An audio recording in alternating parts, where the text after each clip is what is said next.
एक साधारण सा दिखने वाला व्यक्ति जिसे अमेरिकी राष्ट्रपति बराक ओबामा अपना गुरु कहते हैं, जिसके बारे में ओबामा कहते हैं कि जब वो बोलते हैं तो पूरी दुनिया सुनती है। एक व्यक्ति जिसने भारत को एक नहीं दो बार भयानक आर्थिक संकट से बाहर निकाला।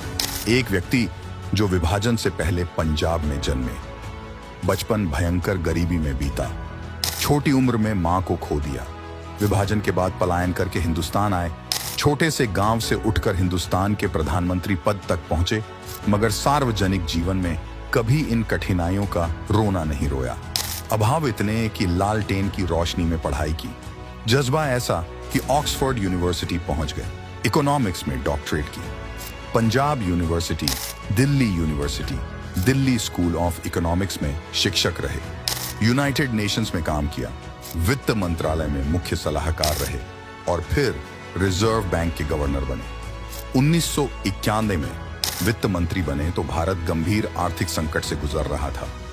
भारतीय अर्थव्यवस्था को उस निराशा से निकालकर मजबूत किया। जब प्रधानमंत्री बने तो 2008 का आर्थिक संकट आया।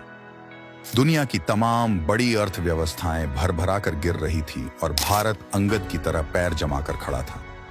एक व्यक्ति जिसने सोनिया गांधी के साथ मिलकर right to education, right to information, food security act, NREGA के तहत रोजगार का अधिकार, किसानों की कर्ज माफी, जमीन अधिग्रहण बिल जैसे कानून बनाकर अधिकारों की क्रांति की। एक इंसान जिसने अपनी इकोनॉमी की समझ से 27 करोड़ आबादी को गरीबी से निकाला।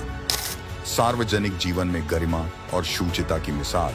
इस व्यक्ति ने रोजाना होने वाले निजी हमलों के बावजूद कभी किसी व्यक्ति विशेष के लिए अपनी भाषा खराब नहीं की। नीली पगड़ी, मीठी मुस्कान, संयमित भाषा और अपार ज्ञान लिए डॉक्टर मनमोहन 33 साल बाद राज्यसभा से विदा हुए। एक प्रेस कॉन्फ्रेंस में उन्होंने कहा था, history will be kinder to me. वाकई इतिहास जब पलट कर अपने आप को देखेगा तो वो आपकी कर्तव्य निष्ठा, जीवंतता, ज्ञान, गरिमा और सबसे ज्यादा प्रधानमंत्री पद की गरिमा बचाए रखने के लिए सलामी जरूर देगा। Thank you doctor Manmohan Singh ji.